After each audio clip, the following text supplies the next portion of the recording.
BSF জওয়ানকে অপহরণ বাংলাদেশি পাচারকারীদের। কোচবিহারের মেকলিগঞ্জ সীমান্ত থেকে অপহরণ, এমনটাই জানা যাচ্ছে বিএসএফ সূত্র মারফত। রবিবার ভোরে ভারতে অনুপ্রবেশের চেষ্টা বাংলাদেশের পাচারকারীদের ধাওয়া করলে জওয়ানকে ঘিরে ফেলে এবং ঘন কুয়াশার সুযোগ নিয়ে ধরে নিয়ে যায় বাংলাদেশে। চাঞ্চল্যকর ঘটনা কোচবিহারে, বিএসএফ জওয়ানকে অপহরণ বাংলাদেশি পাচারকারীদের। কোচবিহারের মেকলিগঞ্জ সীমান্ত থেকে অপহরণ, এমনটাই জানা যাচ্ছে বিএসএফ সূত্রে। রবিবার ভোরে ভারতে অনুপ্রবেশের চেষ্টা বাংলাদেশের পাচারকারীদের ধাওয়া করলে জওয়ানকে ঘিরে ফেলে, ঘন কুয়াশার সুযোগ নিয়ে ধরে নিয়ে যায় বাংলাদেশে। মেকলিগঞ্জের দহগ্রাম আঙ্গরপোতা সীমান্তের ঘটনা। সীমান্ত সংলগ্ন এলাকায় মেকলিগঞ্জের দহগ্রাম আঙ্গরপোতা সীমান্ত এলাকায় এই চাঞ্চল্যকর ঘটনা। একদিকে অগ্নিগর্ভ পরিস্থিতি বাংলাদেশে, আর তারই মাঝে ঘটনা বিএসএফ জওয়ানকে অপহরণ বাংলাদেশি পাচারকারীদের। কোচবিহারের মেকলিগঞ্জ সীমান্ত থেকে অপহরণ, এমনটাই জানা যাচ্ছে বিএসএফ সূত্রে।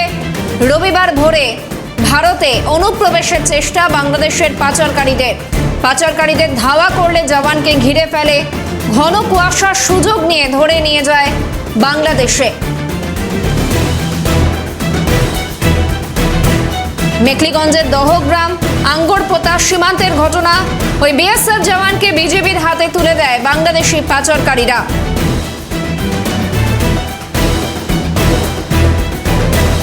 ভারতীয় সীমান্তরক্ষীকে ফেরাতে তৎপরতা। 3 বিঘা করিডোর এলাকায় দুই দেশের ফ্ল্যাগ মিটিং। আর ইতিমধ্যেই কোচবিহার সীমান্তে কড়া সতর্কতা জারি বিএসএফ-এর। বিএসএফ জওয়ানকে অপহরণ বাংলাদেশি পাচারকারীদের। একদিকে অশান্ত পরিস্থিতি, বাংলাদেশের বিভিন্ন প্রান্ত থেকে উঠে আসছেন নানা নৃশংস ঘটনার ছবি। অগ্নিগর্ভ পরিস্থিতি বাংলাদেশে, তারই মাঝে এবারে বিএসএফ জওয়ানকে অপহরণ বাংলাদেশি পাচারকারীদের।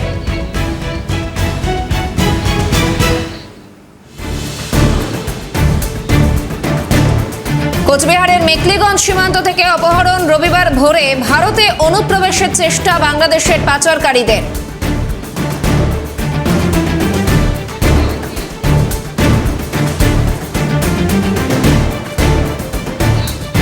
সরাসরি এই মুহূর্তের সঙ্গে রয়েছেন প্রতিনিধি শশীকেশ রায়। শশীকেশ, একদিকে অগ্নিগর্ভ পরিস্থিতি বাংলাদেশে, তারই মাঝে এই ঘটনা, কি জানা যাচ্ছে এখনো পর্যন্ত?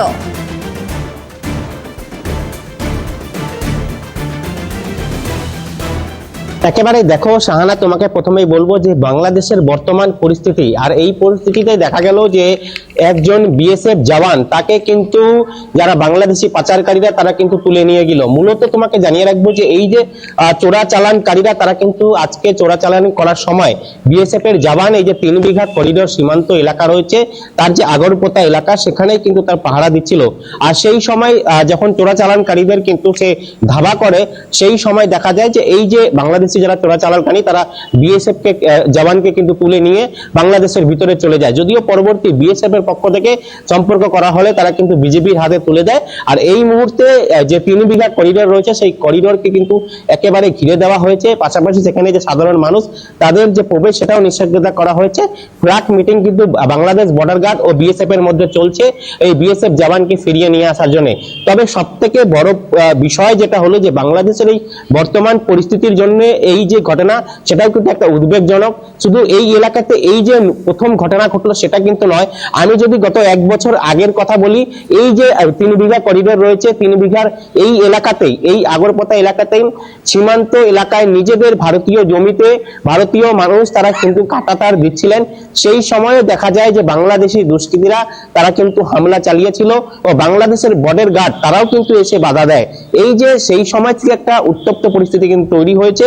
আর ঠিক দেখা যাচ্ছে যখন বাংলাদেশে অগ্নিগর্ভ পরিস্থিতি তৈরি হয়, ঠিক সেই সময় এই যে এলাকাগুলো রয়েছে যেখানে কাঁটাতার, এখনো পর্যন্ত কাঁটাতার নেই, ফাঁকা এলাকা, সেই এলাকায় কিন্তু যারা বাংলাদেশি পাচারকারী রয়েছে বা বাংলাদেশের বর্ডার গার্ড, তারা কিন্তু ডিস্টার্বিং একটা সৃষ্টি ভারতের কিন্তু করছে। সব মিলে এই পরিস্থিতিতে একটা কিন্তু উদ্বেগজনক পরিস্থিতি কিন্তু থাকছে এই সীমান্ত এলাকাগুলোতে। শাহানা, সঙ্গে থাকো শশীকেশ।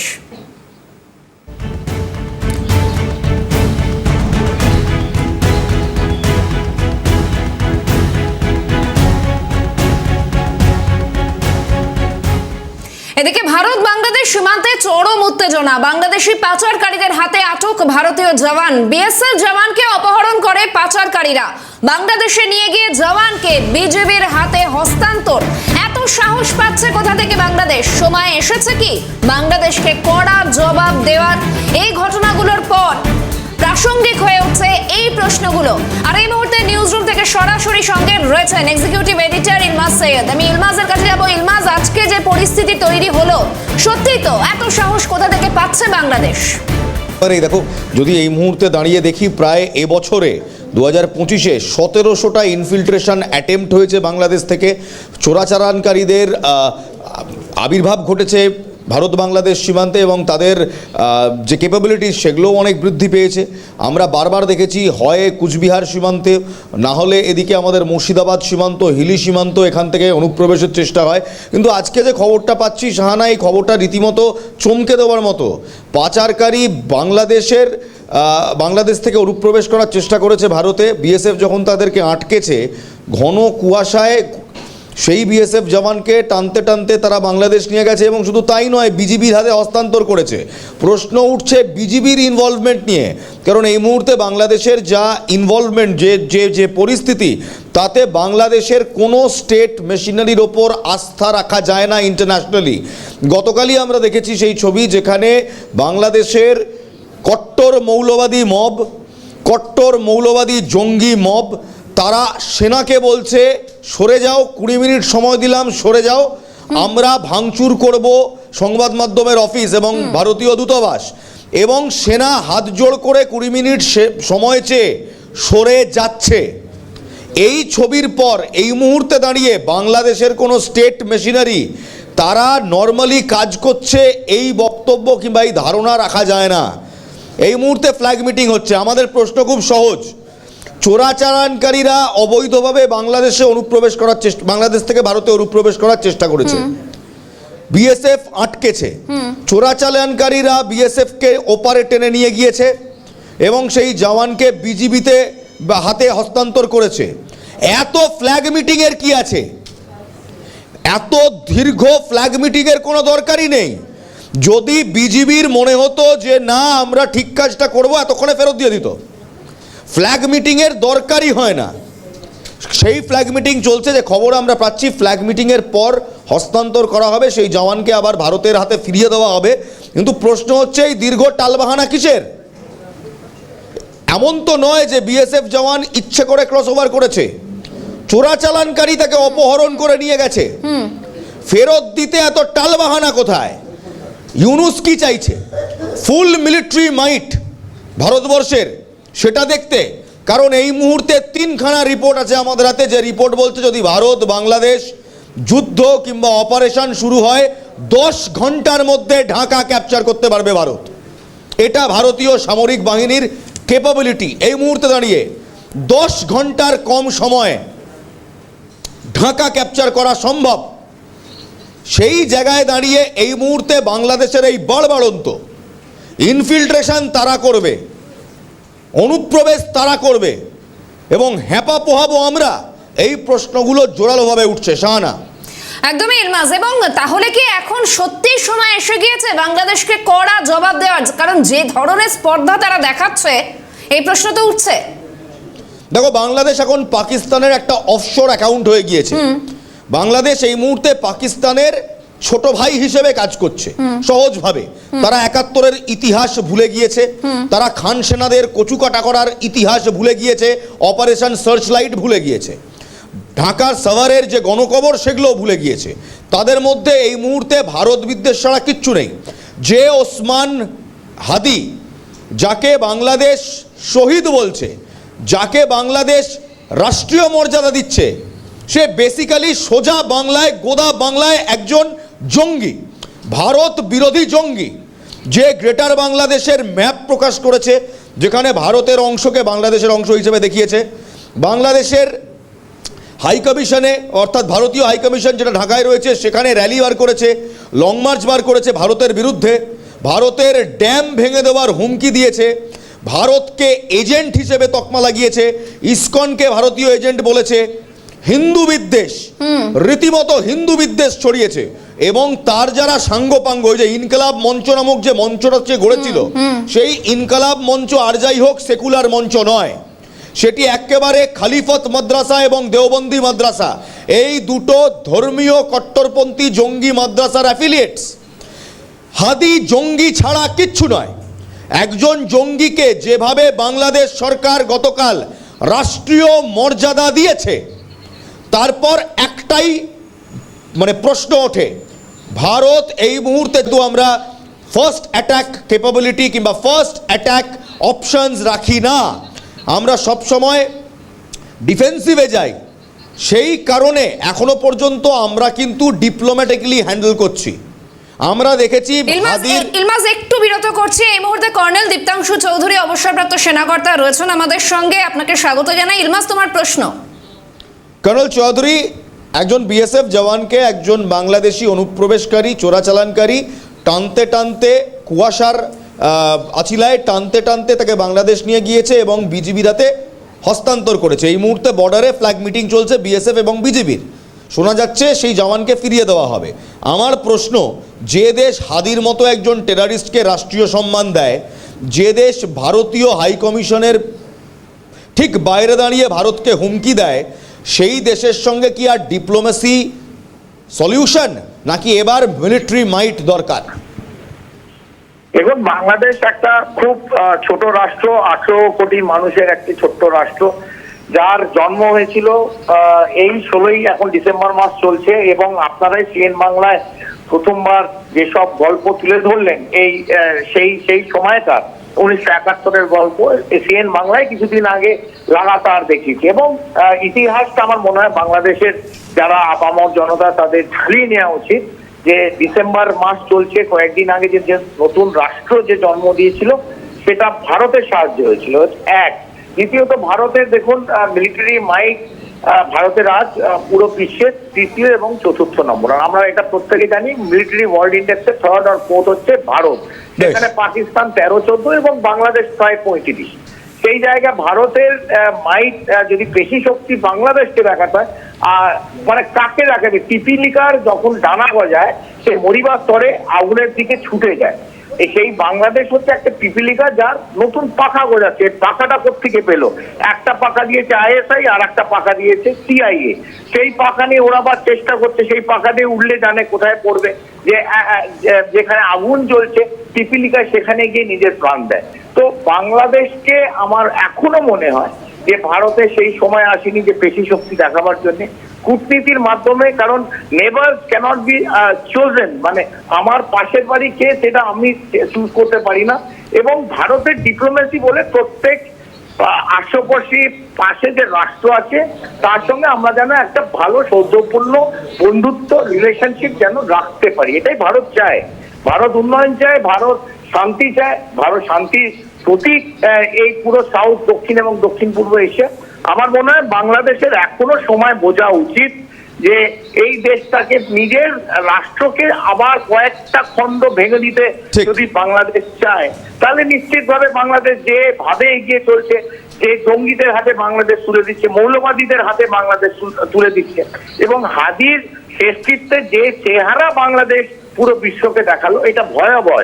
যে দেশের কাঠামো তার হাতে তুলে দিচ্ছে র্যাডিক্যালদের হাতে, মৌলবাদীদের হাতে। বহুত্ববাদ যে বাংলাদেশকে আমরা চিনতাম, সেই জায়গায় যে উল্লাস করছে কোনো মানুষকে, একটা সংখ্যালঘু মানুষকে জ্বালিয়ে তার উল্লাস যদি মৌলবাদীদের একমাত্র উদ্দেশ্য হয়, আমার মনে হয় বাংলাদেশের দিন ঘনিয়ে আছে যদি না ওরা নিজেদের এই যে ডিপ্লোমেসি এটা যদি ঠিক না করতে পারে। বেশ, ধন্যবাদ কর্নেল দীপ্তাংশু চৌধুরী আমাদের সঙ্গে ছিলেন। Thanks lot colonel. শাহানা, যেমনটা শুনলে যে এই মুহূর্তে দেখো বাংলাদেশ যে জিনিসপত্র করছে কিংবা যে পথে হাঁটছে, ভারত চাইলে বিশ্বাস করো 10 ঘন্টায় বাংলাদেশের খেল খতম করতে পারে। সেই এয়ার স্ট্রাইক ক্যাপাবিলিটি, সেই মিলিটারি মাইট এবং ক্যাপাবিলিটি ভারতের আছে। কিন্তু যেহেতু ভারত ফার্স্ট অফেন্সিভ নেশন নয়, ফার্স্ট অফেন্স কোনোদিন করে না, আমরা ডিফেন্সিভ নেশন, আমরা নিজেরা অন্য কোনো দেশের সার্বভৌমত্বের ওপর কখনোই হস্তক্ষেপ করি না। বাংলাদেশ নিজে বুঝতে পারলে ভালো, যদি না বোঝে, যদি সত্যি ওয়ারলাইক সিচুয়েশন হয় কিংবা ডোমেন এসকেলেট হয়, তখন ভারতও ভাববে। এবং যেটা রিপোর্টস বলছে 10 আওয়ার্স, শুধুমাত্র 10 ঘন্টা লাগবে। ঢাকা দখল করতে, যদি ভারত ফুল মিলিটারি মাইটে অপারেশনস করে। এই মুহূর্তে ইস্টার্ন বর্ডারে সমস্ত মিলিটারি এস্টাবলিশমেন্টস কিন্তু হাই অ্যালার্টে রয়েছে। শশীকেশ সরাসরি রয়েছে আমার সঙ্গে এই মুহূর্তে, শাহানা একেবারে মেখলিগঞ্জ থেকে। শশীকেশ, মেখলিগঞ্জ থেকে তুমি রয়েছো। নতুন নয় এই অনুপ্রবেশের ঘটনা কিংবা চোরাচালানকারীদের বাংলাদেশ সীমান্ত পেরিয়ে ভারতে আসার ঘটনা নতুন নয়। কিছুদিন আগে আমরা দেখেছি ফেনেসিডিল কাফ সিরাপ নিয়ে চোরাচালানকারীরা ধরা পড়েছে। এই ঘটনা কি সম্প্রতিকালে বাড়ছে? অনুপ্রবেশের ঘটনা, চোরাচালানকারীদের অনুপ্রবেশ করার চেষ্টা, এই ঘটনা কি লাস্ট 3-4 মাসে আরো অনেক বেড়েছে? শশীকেশ,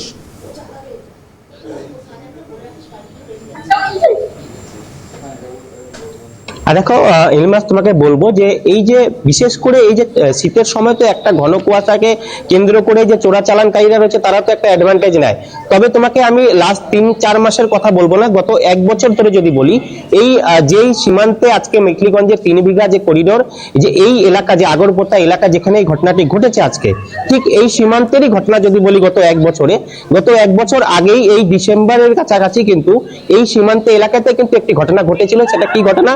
ভারতীয় জমি, ভারতীয়রা যারা ভারতীয় কৃষক, যাতে বাংলাদেশের পশু বা যারা চোরাচালানকারী যাতে ভারতীয় জমির ব্যবহার না করে, তার জন্য ভারতীয় যারা চাষিরা রয়েছে তারা নিজেদের জমিতেই তার কাটা দিচ্ছিলেন, যেটা ভারতীয় কৃষকরা নিজের থেকেই সেই নিজেদের জমিতে তার কাটা দিচ্ছিলেন। সেখানেও দেখা যায় যে বাংলাদেশ বর্ডার গার্ড ভারতীয় কৃষকদের কিন্তু বাধার সৃষ্টি করে। সেই সময় কিন্তু বিএসএফ রুখে দাঁড়িয়েছিল ভারতীয় কৃষকদের হয়ে। আর পরবর্তী কিন্তু দেখা যায় যে বেশ কিছু 3 থেকে 4 কিলোমিটার ভারতীয় কৃষকরা তারা কিন্তু নিজেদের মতো তার কাটা দিতেও পেরেছিলেন।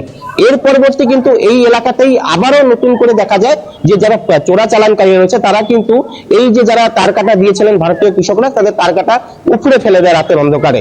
এই যে গত 1 বছর ধরে যেহেতু এই যে 3 বিঘা করিডোর সংলগ্ন এই কিছু গ্রাম রয়েছে যেখানে কিন্তু এখনো পর্যন্ত তার কাটা নেই, একেবারে অনেকটাই পোরাস বর্ডার রয়েছে। শশীকেশ, তুমি নজর রাখো এই খবরে, পরবর্তীতে আবারও তোমার কাছে ফিরবো। আপাতত ধন্যবাদ।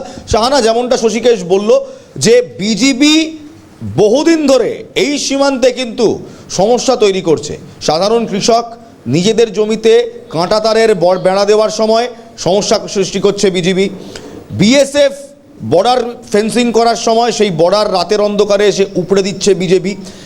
এই মুহূর্তে বাংলাদেশের যে সমস্যা, যে সিচুয়েশন, সেটা কোনো মতেই ভারত বান্ধব নয়। যে হাদিকে আমরা একেবারে বুক ঠুকে টেরারিস্ট বলছি, এমনি বলছি না, প্রমাণ রয়েছে। হাদি একটি মঞ্চ তৈরি করেছিল, সেই মঞ্চের নাম ইনকলাব মঞ্চ। এই ইনকলাব মঞ্চ কোনো রকম ছাত্র আন্দোলনের মঞ্চ নয়। এই ইনকলাব মঞ্চ ভারত বিদ্বেষী একটা মঞ্চ, তার সঙ্গে খলিফত মাদ্রাসা, দেওবন্দি মাদ্রাসা, এদের সরাসরি যোগ রয়েছে। নিও জিএমবি কিংবা জামাতে ইসলামী বাংলাদেশ, তাদের যোগ রয়েছে।